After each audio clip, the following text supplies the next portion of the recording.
ऐसी क्या बात बताना चाहते हैं आप कि आपने हमें यहाँ पर दोबारा बुलाया? कुछ ऐसी बात जो तुम सोच भी नहीं सकते। सर वैसे तो ऐसी बहुत सारी बातें जो मैं सोच नहीं सकता, लेकिन आप बताइए ना, ऐसी कौन सी बात कहना चाहते हैं आप? पंकज, तुम्हारा खेल खत्म हो चुका है। हम तुम्हारा सारा राज जान गए हैं। खेल राज? ये क्या बात कर रहे हैं सर आप? बस सर नहीं खड़े रहना, नहीं तो गोली चल जाएगी। सर ये आप क्या कर रहे हैं सर? प्लीज गन नीचे करो। चुप। जस्ट कीप क्वाइट पूर्वी, just keep quiet.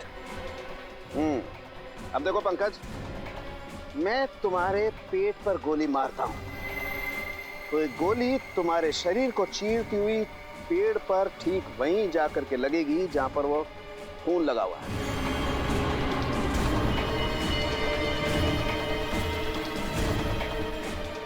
Right sir, please sir को रोको, मेरे पैर कांप रहे हैं।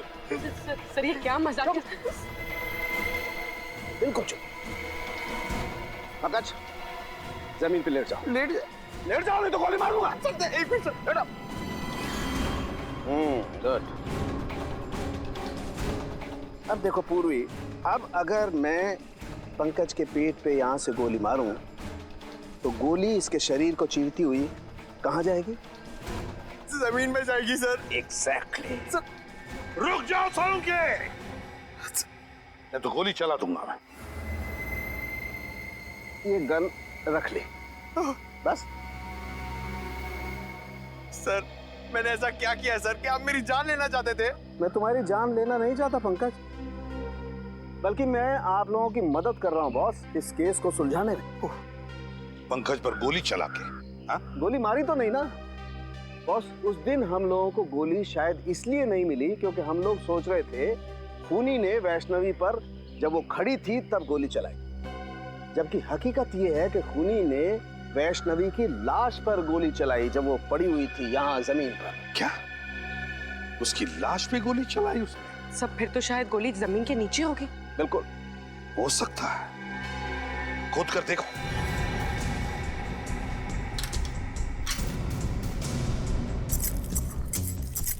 मतलब सालों के ये खूनी हमें गुमराह कर रहा था।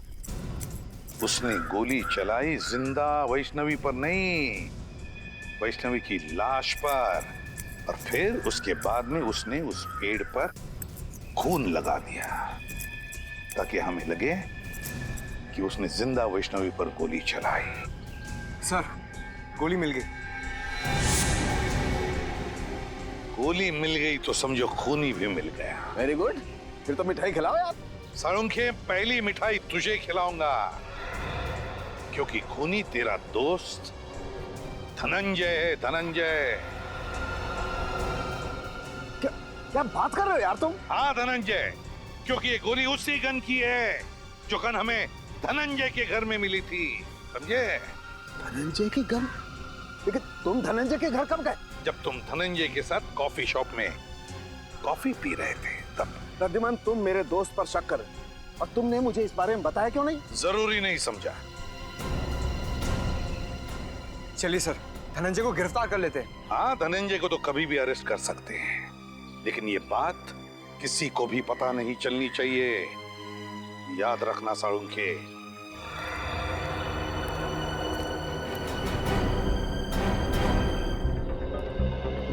डॉक्टर अविनाश की मौत हो चुकी है। आपको लगता है उनके परिवार वाले वैष्णवी के बारे में जानते होंगे? नहीं तो यही है कि जानते हो, क्योंकि डॉक्टर अविनाश का परिवार एक अकेली कड़ी है जो हमें वैष्णवी के अतीत के साथ जोड़ती है। आप लोग ये घर खरीदने के लिए आए हैं क्या? जी नहीं, हम लोग डॉक्टर अविनाश के परिवार वालों से मिलने आए हैं। पर यहाँ तो कोई भी नहीं रहता। कोई भी नहीं रहता? तो फिर डॉक्टर साहब का परिवार कहाँ रहता है? उसका तो बस एक ही बेटा है, अनिरुद्ध। 15 साल पहले अविनाश उसी से मिलने के लिए अमेरिका गया था, पर वापस ही नहीं आया। बस कुछ आया तो अनिरुद्ध का फोन कि उसके पापा की मौत हो गई है। तो ये अनिरुद्ध कभी यहाँ आता नहीं है? बस आता है कभी कभार, 2-3 महीने में एक चक्कर लगा लेता है। सुनने में आया है कि वो ये घर बेचने की सोच रहा है। अनिरुद्ध हर 2-3 महीने में एक चक्कर लगा लेता है यहाँ, अमेरिका से? नहीं, अमेरिका छोड़े तो उसे 2 साल हो गए हैं। आजकल इंडिया में रहता है वो। जी, आपके पास उनका कोई एड्रेस या नंबर है? नहीं, ज्यादा घुलता मिलता नहीं था वो किसी से, बस अपने काम से ही काम रखता है वो। Thank you. हमारे पास इतना वक्त तो है नहीं कि अनिरुद्ध के यहाँ आने का इंतजार करें। अंदर चल के देखते हैं, हो सकता है कोई नंबर या एड्रेस मिले।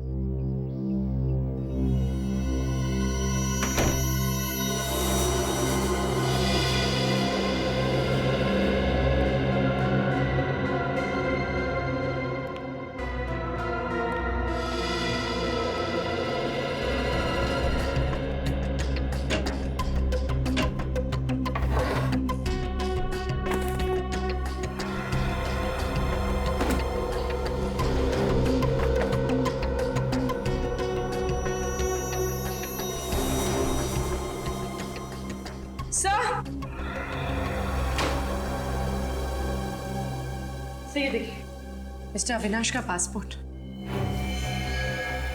लेकिन डॉक्टर अविनाश की मौत तो अमेरिका में हुई थी, उसका पासपोर्ट यहाँ कैसे पहुंचा? हो सकता है उनका बेटा वापस लेके आया। ये क्या? पासपोर्ट में कहीं भी अमेरिकन वीजा तो लगा हुआ है ही नहीं। इसका मतलब डॉक्टर अविनाश कभी अमेरिका गए ही नहीं। तो इसका मतलब वो औरत झूठ बोल रही थी हमसे। हाँ सचिन, या तो वो औरत झूठ बोल रही थी या फिर अविनाश का बेटा अनिरुद्ध कोई खेल खेल रहा है। इस केस ने दिमाग घुमा दिया सचिन। पहले हमें जॉगर्स पार्क से एक लाश मिलती है जिसकी बॉडी का डीएनए उसके रगों के खून के डीएनए से मैच नहीं करता है। फिर हमें पता चलता है कि वो लाश है डॉक्टर वैष्णवी की। उनके पति धनंजय का कहना है कि डॉक्टर वैष्णवी की लाश अभी भी बिल्कुल वैसी दिखती है जैसे वैष्णवी 20 साल पहले दिखती थी। 20 साल से लाश में कोई चेंज नहीं हुआ। सारंग के साहब ने बताया कि वो इसलिए क्योंकि लाश को मम्मी की तरह सुरक्षित रखा गया था। डॉक्टर वैष्णवी किसी खास प्रोजेक्ट पे काम कर रही थी और जिस आदमी को उसके बारे में मालूम था, डॉक्टर अविनाश, उनके बेटे अनिरुद्ध का कहना है कि उनकी मौत भी 15 साल पहले किसी रहस्यमय तरीके से हो गई। वो प्रोजेक्ट कौन सा था, इसके बारे में अभी तक पता नहीं चला। लेकिन सर एक बहुत चौंका देने वाली बात पता चली है सर। क्या? डॉक्टर अविनाश की कुंडली कहती है कि ना उनकी कभी शादी हुई ना ही उनका कोई बेटा था सर। हा? मतलब उनके पड़ोस में रहने वाली वो औरत हमसे झूठ बोल रही थी। या तो वो औरत झूठ बोल रही है या फिर कोई ढोंगी डॉक्टर अविनाश का बेटा बनकर ये सारी कहानियां फैला रहा है। अभिजीत, वैष्णवी 47 साल की होने के बावजूद 27 साल की क्यों दिख रही थी और उसकी लाश सड़ना क्यों नहीं शुरू हुई, इसका राज पता चल गया है मुझे। क्या राज है सर? प्लास्टिनेशन। प्लास्टिनेशन? हाँ, ये एक नया तरीका है लाशों को बरसों बरस एक लंबे समय तक प्रिजर्व करके रखने का। इसका मतलब सर इजिप्ट में जैसे लाशों को मम्मी बना के रखा जाता है वैसे? बिल्कुल ठीक निकल, वैसे ही। लेकिन इसमें एक फर्क है। फर्क यह है कि इसमें लाश के अंदर का तरल पदार्थ लिक्विड बाहर निकाल लिया जाता है और उसकी जगह पर लिक्विड प्लास्टिक लाश के अंदर डाल दिया जाता है।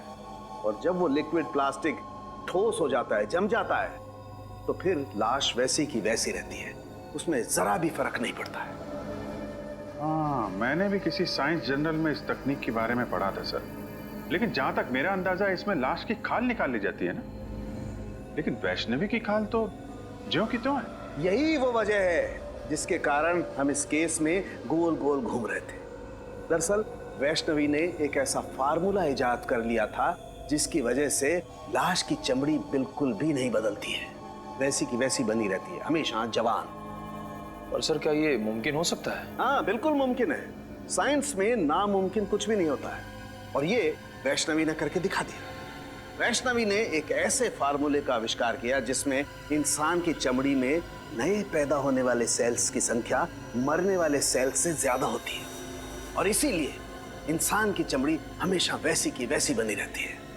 और अब इस फार्मूले का पता मुझे भी चल गया है। इसका मतलब ये फॉर्मूला वैष्णवी ने अपने ऊपर इस्तेमाल किया होगा, इसीलिए उसकी त्वचा 20 साल से वैसी की वैसी है। या फिर उस खूनी ने वैष्णवी के ऊपर एक्सपेरिमेंट किया होगा। जो भी है, वैष्णवी की मौत के पीछे का कारण ये नया आविष्कार है डॉक्टर साहब। कि नई खोज।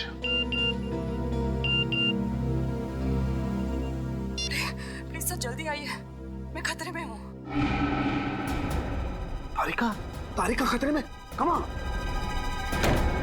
तारिका, तारिका, my God. Tarika, Tarika, Tarika, my God, इसकी नब्ज बहुत स्लो हो गई है यार। सर कुछ कीजिए ना। एक मिनट, मैं आता हूँ। तारिका, तारिका, तारिका, तारिका, उठो। तारिका, तारिका, तारिका, उठो। Are you okay? Are you okay? हाँ मैं ठीक हूँ। ये कैसे कैसे हुआ ये सब? वो भी कैंटीन से जब अंदर आए मैंने देखा कि वहाँ पे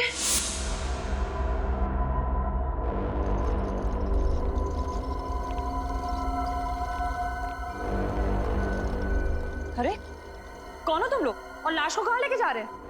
हम लोग जीके हॉस्पिटल से आए हैं। डॉक्टर सालुंके साहब ने हमें लाश को वहाँ के मोर्ग में लाने को कहा है। क्या? लेकिन मुझे तो कुछ नहीं बताया सालुंके सर ने इस बारे में। और ये फाइल का छुपा के ले जा रहे हो? सालुंके साहब ने फाइल भी मंगाई है। तो हम चलें? नहीं रुको, पहले मैं सर से एक बार बात कर लूं।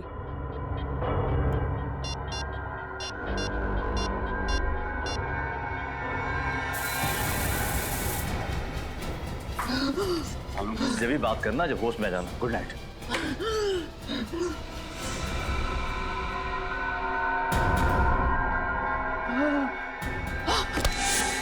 सर ये बात समझ में नहीं आई, कोई लाश क्यों चुराएगा? सचिन, वैष्णवी की लाश को पार्क में फेंकना और फिर यहाँ लैब से चुरा ले जाना, ये सब एक प्लानिंग थी। प्लानिंग। खूनी वो फार्मूला चुराना चाहता है तो सालुंके साहब ने बड़ी मेहनत से इस लैब में तैयार किया था। मतलब सर जब वो खूनी फार्मूला नहीं बना पाया तो उसने ये सब हमें गुमराह करने के लिए किया। करेक्ट, हमें गुमराह कर रहा है वो। हम उसके जाल में फंसते चले गए। लेकिन खूनी को ये बात कैसे पता चल गई कि सालुंके सर फॉर्मूला बना चुके हैं?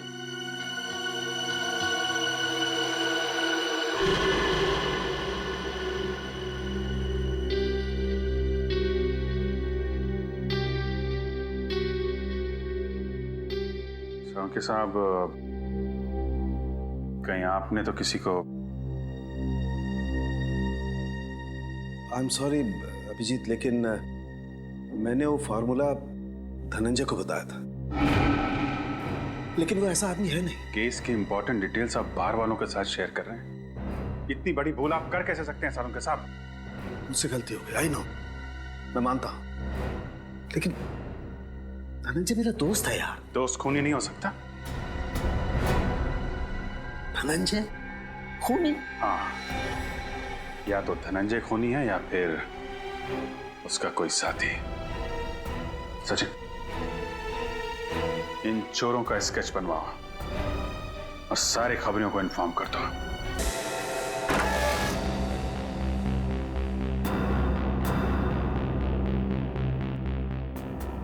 कोना कोना छान मारो, हो सकता है धनंजय घर में ही छुपा हो।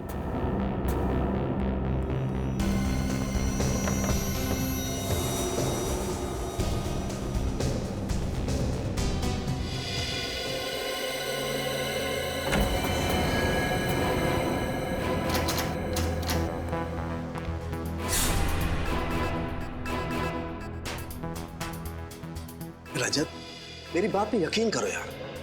मैं कह रहा हूं, मैं धनंजय को बहुत अच्छी तरह से जानता हूं, मेरा पुराना दोस्त है। वो वैष्णवी को नुकसान पहुंचाने के बारे में सोच भी नहीं सकता यार। आई एम सॉरी सर, इस वक्त आप एक दोस्त की तरह सोच रहे हैं, एक सीआईडी ऑफिसर की तरह नहीं। अच्छा, और उस वक्त तुम कहां गए थे जब रोमा की लाश को मेरे पास लेकर के आए थे और तुमने कहा था ये सीआईडी को पता नहीं लगना चाहिए सर? तब तुमने सीआईडी ऑफिसर के बारे में क्यों नहीं सोचा? तुम्हें पता है रजत, सीआईडी को जब कोई लाश मिलती है तो सबसे पहले फॉरेंसिक लैब में आती है, और तुम उसे कहां ले गए? वहां प्राइवेट नर्सिंग होम में। सर आप इसे मेरा पागलपन समझिए या कमजोरी। मैं एसीपी सर से तब तक नजरें नहीं मिलाऊंगा जब तक मैं अपने ऊपर लगे हुए सारे इल्जाम गलत साबित नहीं कर देता। तुमने ठीक नहीं किया रजत। अगर कोई और इन सर्कमस्टांसेस में मेरी मदद मांगता, मैं उसे साफ मना कर देता, लेकिन तुम्हारे दिल में सीआईडी के लिए एक जज्बात है, अपनी ड्यूटी के लिए, एक फर्ज के लिए एक बात है। Let me see what I can do for you. क्या चाहते हैं सड़ों के साथ? मैं आपका एहसान चुकाने के लिए इस खूनी को छोड़ दूं? फिर खूनी?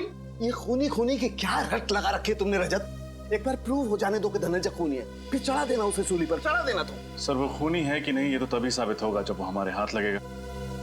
पता नहीं किस कोने में जाके छुप गया है।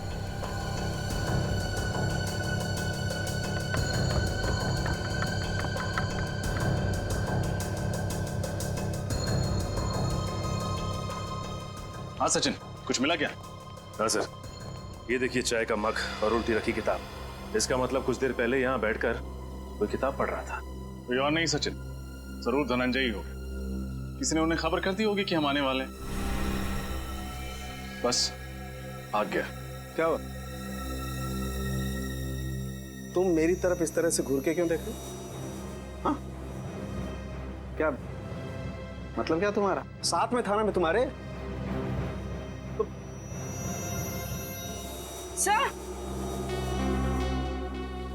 सर ये देखिए, टूटा हुआ वास।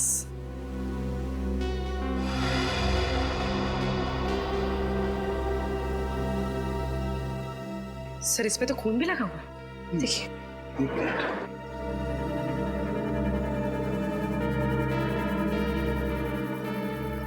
इस पे तो कुछ उंगलियों के निशान भी हैं। पूर्वी, सर एक काम करो, घर में देखो कोई टैल्कम पाउडर है, प्लीज। कहीं ये खून धनंजय का तो नहीं? धनंजय को कुछ हो तो नहीं गया? या फिर शायद धनंजय ने किसी को कुछ कर दिया। Sir thank you. मुझे तो लगता है कि धनंजय यहाँ बैठ करके चाय पी रहा था और किसी ने इस वास से उसके सर पे वार किया और उसे किडनैप कर लिया है।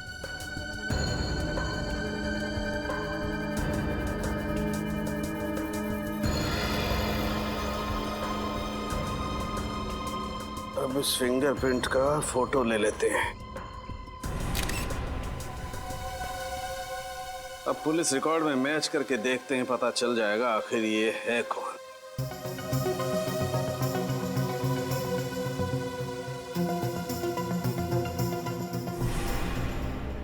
ओह, ये तो बालू है। हेलो, कौन है वो? बालू इस वक्त कहाँ है वो? ठीक है, कड़ी नजर रखो उस पर, कहीं भी नहीं जाना चाहिए वो।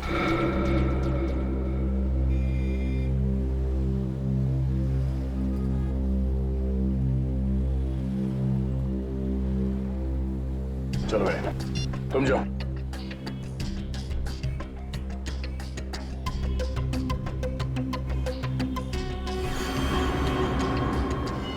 सीआईडी के सबूतों के साथ छेड़खानी करने की हिम्मत कैसे की तूने? माफ करना साहब, मैंने सब पैसों के लिए किया। किसने दिए थे पैसे? साहब वो अनिरुद्ध ने दिए था। अनिरुद्ध? फिर ये तो डॉक्टर अविनाश का बेटा है।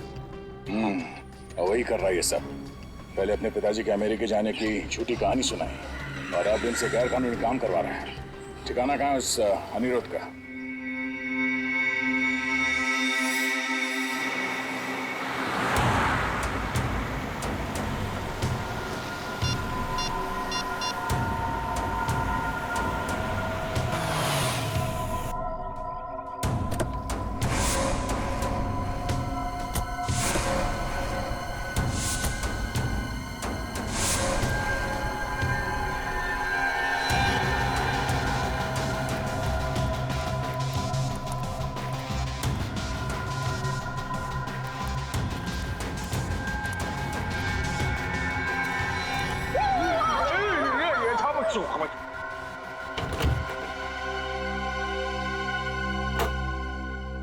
कौन हो तुम?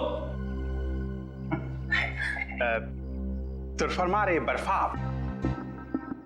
वफा? ये बाहर से आए हैं। ये है मिस्टर बफा और ये है मिस्टर चफा। क्यों आया?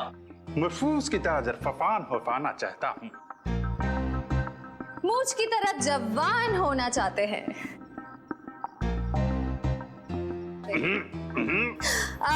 इनके कहने का मतलब है कि इन्हें पता चला है कि तुम्हारे बॉस के पास एक स्पेशल फॉर्मूला है जिससे लोग जवान हो जाते हैं, और ये वो फॉर्मूला खरीदना चाहते हैं। नहीं, ऐसा कुछ नहीं है। चलो निकले यहाँ से। दरफात तरफोड़ के हरफात पे रख देंगे।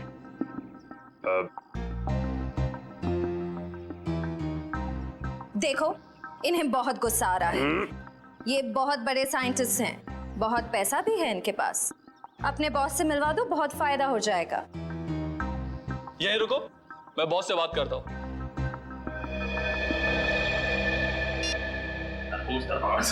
सर फोड़ने का नहीं, वेट करो तरफोड़ कंट्रोल।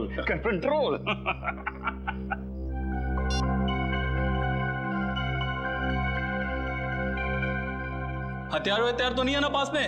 हथियार? हर्फ हथियार?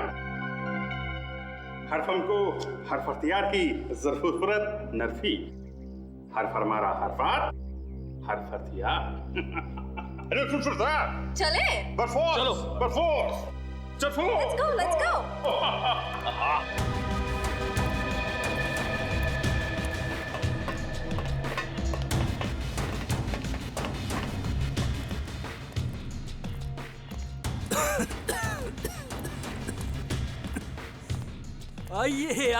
आइए। स्वागत है आपका। मुझे वैज्ञानिकों से बातें करना बहुत अच्छा लगता है। क्या सेवा कर सकता हूँ मैं आपकी? सेवा तो हम आपकी करेंगे। सिर्फ हमको जरफेल की हरफ अंदर, चरफक्की, फिर फिसिंग। ये कह रहे हैं कि आपके सीक्रेट फॉर्मूला की खबर इन्हें लग चुकी है। आप जैसे ब्रिलियंट और जीनियस साइंटिस्ट की तलाश ये करते रहते हैं। Thank you. आपका वो सीक्रेट फॉर्मूला ये खरीदना चाहते हैं। पर वो फॉर्मूला बिकाऊ नहीं है। सॉरी। दरफात तरफोड़ के हरफात में रख देंगे। ये कह रहे हैं कि हर चीज बिकाऊ होती है, बस सही दाम देने की जरूरत होती है। फिर तो मुझे इस फॉर्मूले के 100 करोड़ रुपए चाहिए। सरफों का फोड़। तैयार हैं आप? दूर दरफात तरफोड़ के हरफात। मंजूर है, 100 करोड़ देने के लिए तैयार है, मगर ये देखना चाहते हैं कि आपका वो सीक्रेट फॉर्मूला काम करता भी है या नहीं। करता है। जाओ लेके आओ। 15 साल की मेहनत है उसमें। ऐसा काम करता है कि बहुत जल्द इस दुनिया में बूढ़ा इंसान दिखाई नहीं देगा। हर तरफ जवान ही जवान, बच्चे ही बच्चे।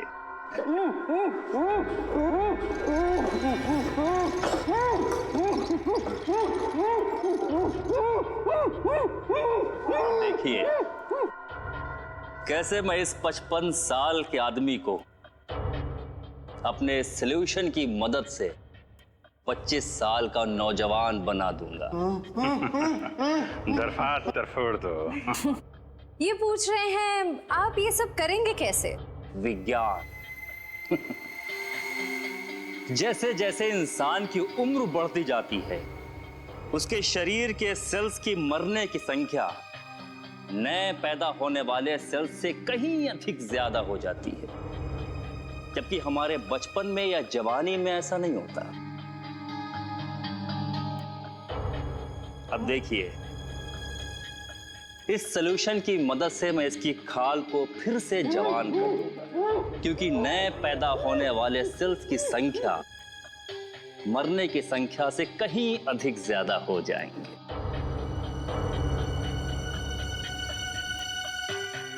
बस डॉक्टर अविनाश, समझ में आ गया आपकी जवानी का राज। ये हिंदी कैसे बोलने लगे? हिंदुस्तानी है तो हिंदी तो बोलेंगे ही डॉक्टर अविनाश। CID? पकड़ो इसे।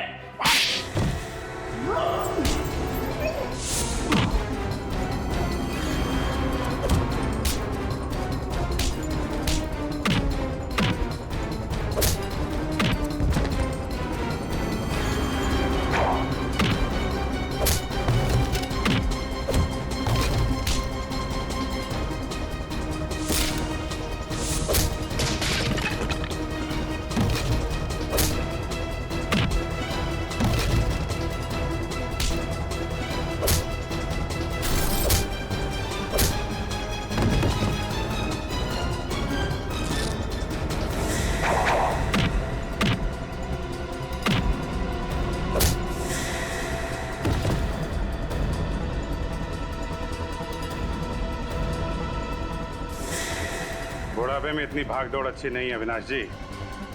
ब्यूरो चल के आराम कर लीजिए।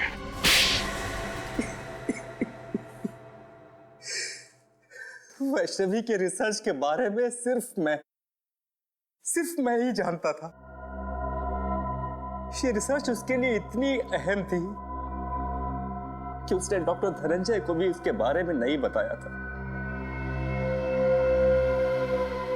और तुमने क्या किया? विश्वासघात। वैष्णवी का विश्वासघात किया तुमने उस फॉर्मूले के लिए जिसके लिए उसने बरसों तक मेहनत की थी। लेकिन सर, पर कोई भी रिसर्च बिना पैसे के पूरी नहीं होती सर। उसके एक्सपेरिमेंट का सारा खर्चा मैंने उठाया था। उसे खुफिया लैब बना के दी ताकि वो बिना किसी रोक टोक के पूरी शिद्दत और मेहनत से अपने जुनून में सफल हो सके। और जब वैष्णवी सफल हो गई तो तुम लालची हो गए। तुमने सोचा क्यों ना वो फॉर्मूला लेकर नाम और पैसा खुद ही कमा लूं, है ना? लेकिन जब उसने फॉर्मूला देने से मना कर दिया तो मैंने उसे मार डाला और उसी को लाश को प्लास्टिनेट करके उसी पर एक्सपेरिमेंट करने लगा। एक्सपेरिमेंट क्यों? वैष्णवी की मौत के बाद फॉर्मूला तुम्हारे हाथ नहीं लगा? नहीं, क्योंकि उसने मरने से पहले वो कागज को नष्ट कर दिया था। मैं 20 साल तक नाक रगड़ता रहा, लेकिन वो केमिकल मुझसे नहीं बनी। ओ, एक और सफलता।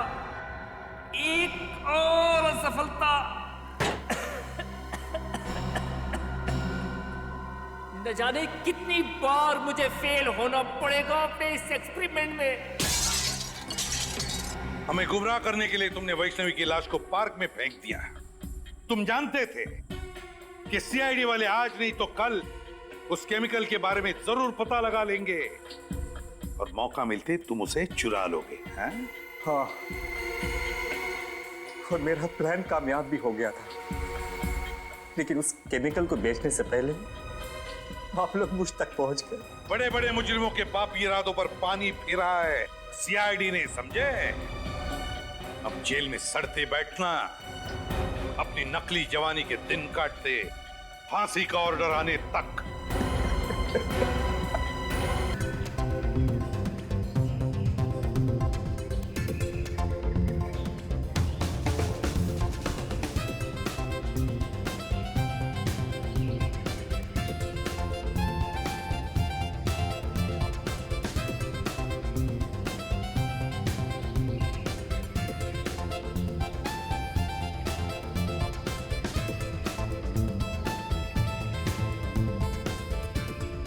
अरे क्या हुआ? रुक क्यों गए? बस आज के लिए इतना काफी है। इतनी जल्दी हार मान गए? अब उम्र भी तो हो गई है। हाँ, लगता है आखिरकार बुढ़ापे ने तुम्हें हरा ही दिया। चलो जूस पीते हैं। चलो। वैसे एक बात बताऊं, मैं तो अभी तक थका नहीं। मैंने तो तुम्हारे लिए झूठ बोला ताकि तुम्हें आराम मिल सके। हाँ हाँ, अब तो बहाने बनाओगे ही।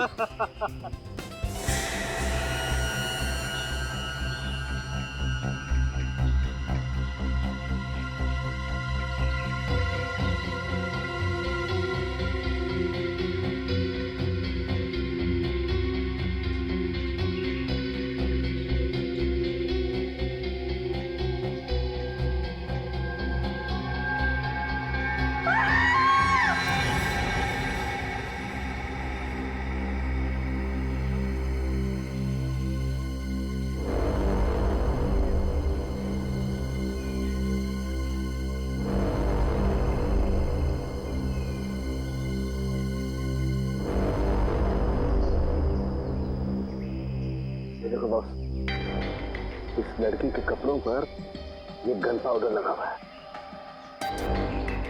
इसका मतलब साफ है, इस लड़की को बहुत नजदीक से गोली मारी गई है, ऑलमोस्ट पॉइंट ब्लैंक रेंज से।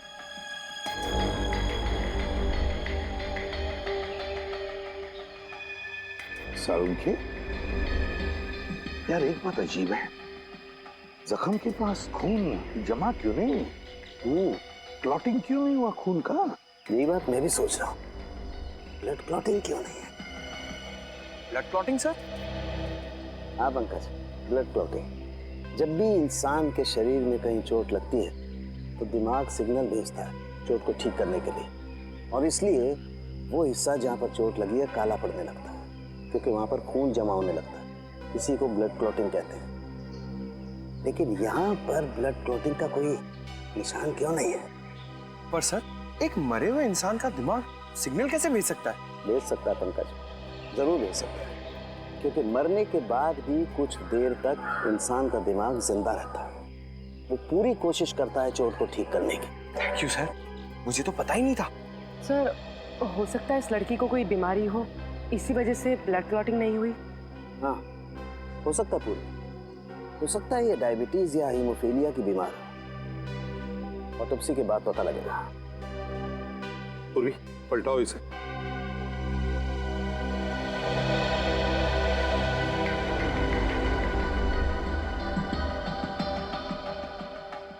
यार एग्जिट वूंड तो है, गोली पीठ से बाहर निकली है, गोली बाहर निकली है।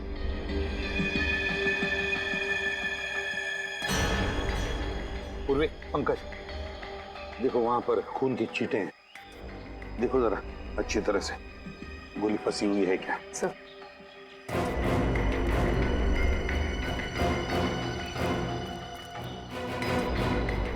सारुंखे, एक बात बता, इस लड़की की मौत हुई कब? बस इसकी बॉडी में अभी तक राइगर मोर्टिस सेट नहीं हुआ, शरीर जकड़ना शुरू नहीं हुआ। इसका मतलब इसकी मौत ज्यादा से ज्यादा 3 घंटे पहले हुई होगी। मौत ज्यादा से ज्यादा 3 घंटे पहले? मतलब सुबह सुबह कोई इस लड़की को यहाँ पर लेकर आया, फिर इस पर गोली चलाई और यहाँ से निकल गया। वैसे इस पार्क में कोई वॉचमैन भी नहीं है, तो इस लड़की को किसी ने देखा भी नहीं होगा। सारुंखे, क्या हुआ? यार इस लड़की को देख के पता नहीं मुझे ऐसा क्यों लग रहा है जैसे मैंने इसे कहीं देखा है। तूने इस लड़की को देखा है? कहाँ देखा सारुंखे, कहाँ देखा? याद नहीं आ रहा यार कहाँ देखा है, लेकिन मैंने इसे देखा है। याद कर, तेरी याददाश्त तो इतनी जबरदस्त है, फिर भी तुझे याद नहीं आ रहा। याद कर, दिमाग में जोर डाल जरा। पता नहीं, लेकिन मुझे ऐसा लगता है जैसे कई साल पहले मैंने इस लड़की को देखा है। कई साल पहले? इसकी बचपन में देखा है क्या? प्रद्युमन, बचपन में देखा होता तो मैं इसकी शक्ल कैसे पहचानता यार? सारुंखे, फिर ये है कौन? देख, इसकी आईडी भी हमें नहीं मिली है कौन बेचारी, ये तो पता चल जाता। सर, सर अच्छी तरह से चेक कर लिया, कहीं पे कोई गोली नहीं। कहीं पर भी गोली नहीं मिली? नहीं सर। तो कहीं ये खूनी गोली लेकर तो नहीं गया?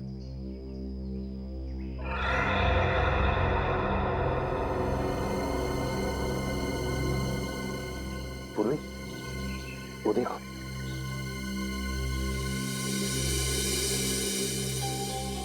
ड्रेस। सर, ये तो फेमस डिजाइनर शमिता का टैग है। Famous designer Shamita? Shamita boutique?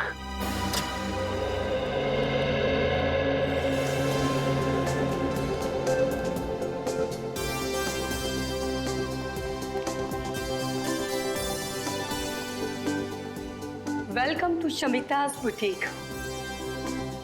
आपके फीचर्स और कॉम्प्लेक्शन को देखकर लग रहा है कि ये ड्रेस आप पर बहुत खिलेगा। एकदम सही कह रही है पूरी, ले लो ये ड्रेस। देखा, अब तो आपके बॉयफ्रेंड ने भी कह दिया, अब तो आप ले ही लो। मैडम, आपको कुछ दिखाना है। CID? I am so sorry, मैंने आपको पहचाना नहीं था। कोई बात नहीं, ये बैज तो आपने देख लिया। अभी टैग देखिए और बताइए, ये आप ही के बुटीक का है नहीं, था। हाँ मतलब? मतलब ये टैग हम बहुत साल पहले यूज करते थे, करीब 15 साल पहले। 1998 के बाद हमारे बुटीक का लोगो बदल गया है। अब हम ये लोगो यूज करते हैं।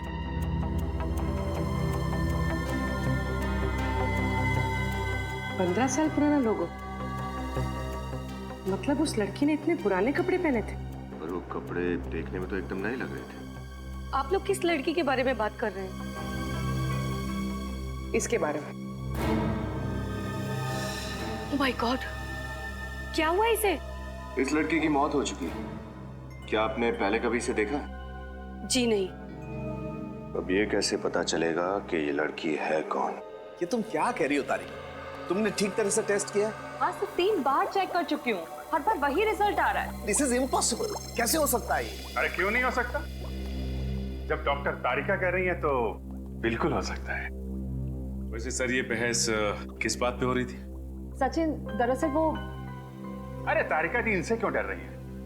ये तो अपने अपने डॉक्टर साहब के। बोलिए बोलिए।